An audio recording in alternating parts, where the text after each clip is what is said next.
वैशाली के हाथ से दिया छूट के नीचे गिर गया। शाश्वत भी टूटे दिए को देखने लगा। वैशाली की जान सूख गई। अब वो क्या करेगी? शाश्वत पूछेगा तो क्या जवाब देगी? और जैसा वैशाली सोच रही थी ठीक वैसा ही हुआ। शाश्वत दिया देख के वैशाली से सवाल करते हुए बोला, ये क्या है? तुम दिया लेकर क्या कर रही थी? वैशाली घबरा सी गई थी। वो क्या बोले? उसे कुछ समझ ही नहीं आ रहा था कि शाश्वत फिर बोला, बोलो, क्या कर रही थी तुम इस दिए के साथ? तुमको पता है ये तुमको लग भी सकता था। ऐसे कौन दिया लेकर घूमता है? शाश्वत की पूरी बात सुन के वैशाली थोड़ा शॉक हो गई। शाश्वत को उसकी चिंता है। वो कोई शक नहीं कर रहा उसके ऊपर।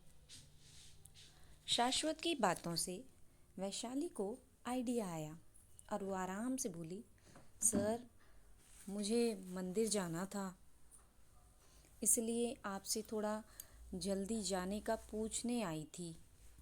ये दिया भी वहीं जलाने के लिए था। शाश्वत वैशाली को घूरते हुए बोला, तुम्हारे दिमाग में कुछ बीमारी है क्या? मंदिर जाना है तो दिया यहाँ से बना के लेके जाओगी, मंदिर के बाहर से नहीं ले सकती। इतनी देर में दिए से घी पिघल के गिर गया और गलती से तुम्हारा पैर पड़ गया और तुम फिसल कर गिर गई। फिर मुंह पकड़ के घूमना। वैशाली फिर शाश्वत को देखने लगी।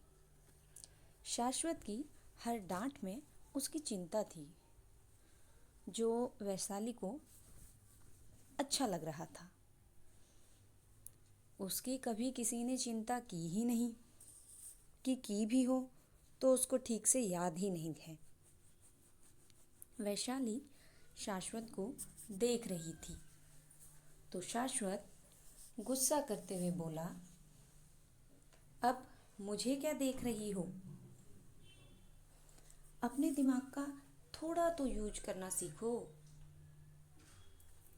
वैशाली ने अपना सिर नीचे करके हिला दिया।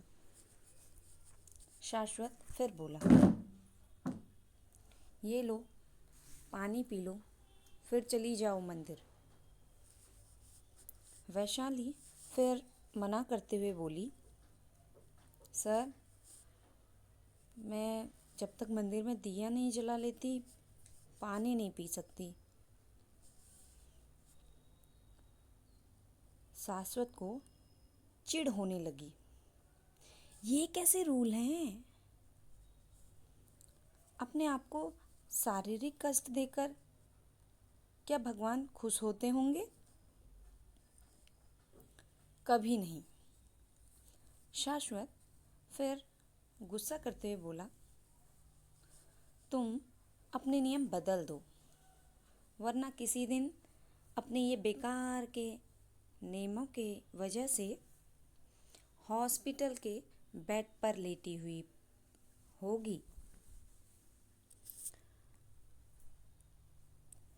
वैशाली अपनी नजरें नीचे किए हुए बोली, सर, मैं कुछ नहीं बदल सकती। कुछ नियमों का पालन करना बहुत ज़रूरी होता है। शाश्वत ने गुस्से में बोला, ठीक है,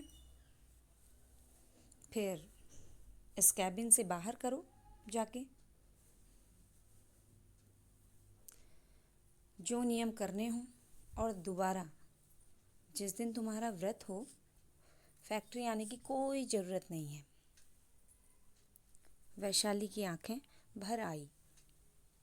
अगर वो फैक्ट्री नहीं आएगी तो शाश्वत के ऊपर से दिया कैसे उतारेगी?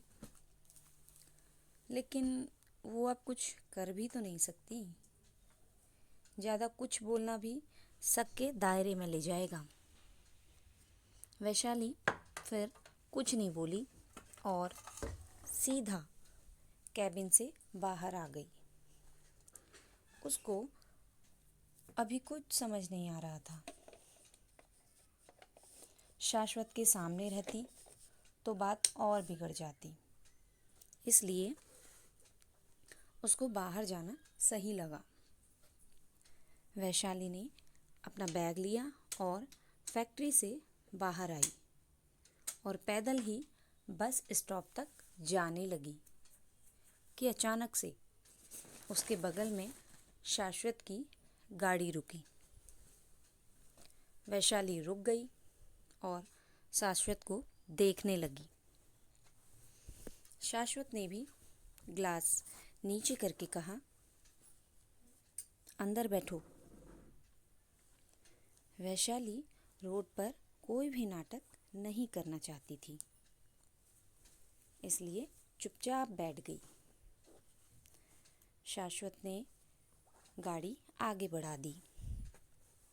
गाड़ी में एकदम शांति बनी रही और शाश्वत ने पास वाले एक मंदिर में आके गाड़ी रोक दी।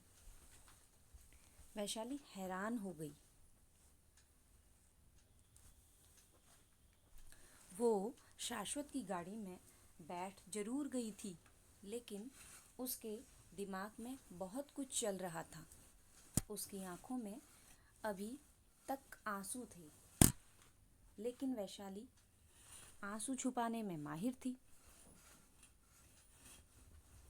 वैशाली शांति से बैठी कुछ सोच रही थी कि शाश्वत शांति को तोड़ते हुए बोला, मुझे आज जल्दी घर जाना था और तुम्हारी बस 30 मिनट बाद थी। तुम खड़ी रहती तो सोचा रास्ते में मंदिर पड़ता है, तुमको छोड़ दूं। तुमको मंदिर ही आना था ना। वैशाली ने एक नज़र शाश्वत को देखा, फिर अपना सिर हिला के गाड़ी से बाहर निकल गई। वैशाली को टेंशन थी कि आज उसका व्रत खंडित हो जाएगा। वो शाश्वत के ऊपर दिया नहीं उतार पाई, इसलिए उसका मन नहीं हुआ कुछ बोलने का। वैशाली के जाते ही शाश्वत ने अपना सिर सीट से लगा लिया। उसने वैशाली से झूठ बोला था, उसको कोई घर जल्दी नहीं जाना था। वो सीधे सीधे वैशाली को मंदिर तक नहीं छोड़ सकता था, इसलिए बहाना बना दिया। उस समय शाश्वत ने वैशाली के ऊपर गुस्सा तो कर दिया था, पर बाद में उसको एहसास हुआ वो ऐसे किसी की आस्था को ठेस नहीं पहुंचा सकता।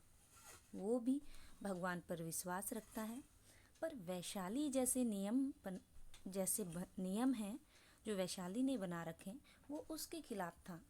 ये शरीर का भगवान का ही बनाया हुआ है, तो उनकी बनाई चीज़ को हम नुकसान पहुंचाएंगे तो क्या भगवान को खुशी मिलेगी? उसको तो ऐसा नहीं लगता। भगवान की पूजा के लिए मन साफ होना चाहिए, बस। पर ये उसका सोचना है और वो अपनी चीज़ें किसी दूसरे पर नहीं थोप सकता। और वैशाली पर वो किस हक से गुस्सा कर रहा था? वैशाली क्या उसकी वाइफ है? और वो बॉस है। वैशाली की अपनी भी लाइफ है। उसको उसको और वो बॉस है, उसको अपनी लिमिट में रहना चाहिए। इसलिए अपनी गलती सुधारने के लिए शाश्वत खुद वैशाली को मंदिर छोड़ने आया था। पर उसका एक और रीज़न था जो शायद शाश्वत अभी मानना नहीं चाहता था, कि उसको वैशाली की चिंता थी कि कहीं लास्ट टाइम के जैसे वैशाली आज भी बेहोश ना हो जाए। शाश्वत ने गहरी सांस ली और गाड़ी आगे बढ़ा रहा था कि उसकी नज़र अभी जहाँ वैशाली बैठी थी वहाँ गई। वैशाली अपना बैग कार में ही भूल गई थी। शाश्वत ने अपना सिर नाव में हिला लिया और वैशाली का बैग लेके मंदिर के अंदर चला गया। मंदिर में वैशाली एक कोने में बैठी आंख में आंसू भरे हनुमान जी की मूर्ति को देख रही थी। आगे वो क्या करे, उसे कुछ समझ ही नहीं आ रहा था कि शाश्वत वैशाली के पास आया और उसका बैग आके करते हुए बोला, तुम्हारा बैग।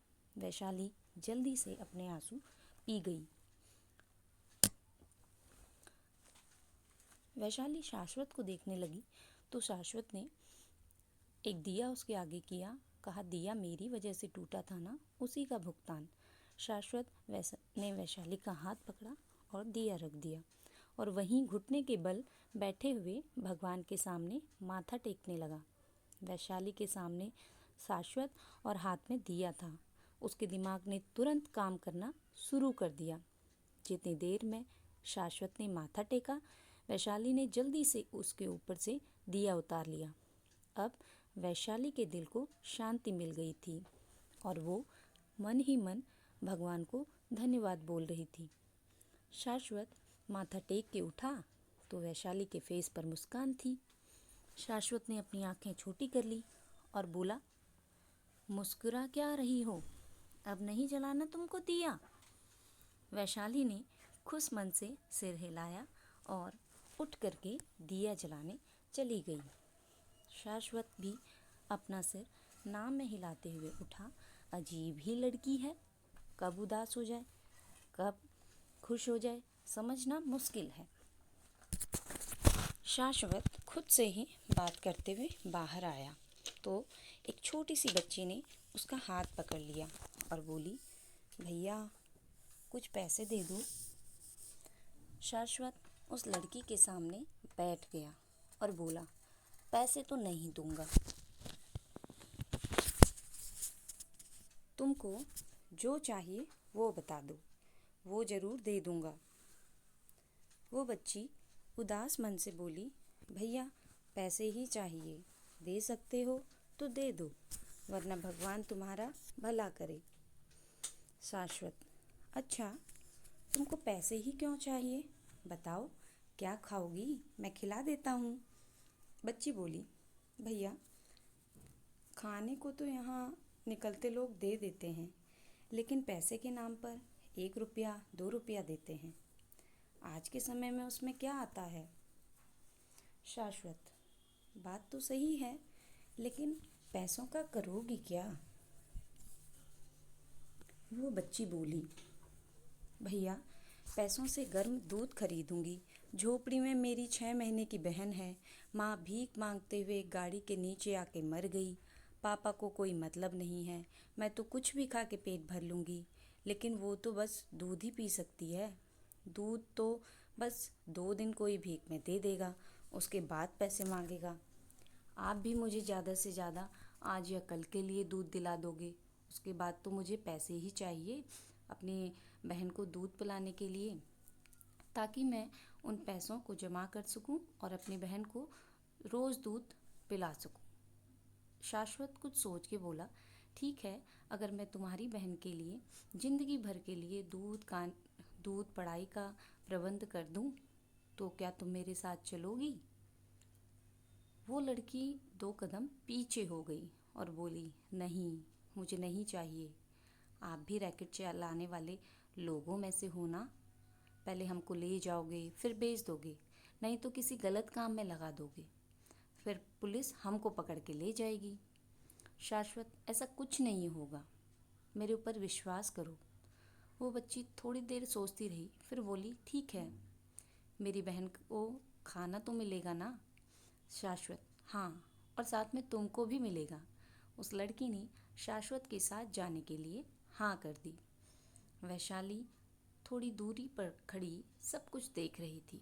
शाश्वत फिर उस लड़की और उसकी बहन को लेकर एक अनाथ आश्रम पहुंचा और दोनों का नाम वहां रजिस्टर करवा दिया और उस लड़की को समझाया, यहाँ से भागना मत, यहाँ तुम्हारा अच्छे से ख्याल रखा जाएगा। उस लड़की ने अपना सिर हिला दिया। ये वो अनाथ आश्रम था जिसमें शाश्वत डोनेशन देता था। वैशाली भी तब से शाश्वत के पीछे ही थी। वो जानना चाहती थी शाश्वत आखिर दोनों बच्चियों के साथ क्या करेगा। लेकिन शाश्वत ने जो किया उससे वैशाली के दिमाग में कुछ सवाल तो आए, लेकिन शाश्वत के लिए उसके दिल में और जगह बन गई। आज का पार्ट आपको कैसा लगा कमेंट बॉक्स में ज़रूर बताएं। आगे के पार्ट के लिए चैनल को सब्सक्राइब करें, लाइक करें, शेयर करें। Thank you.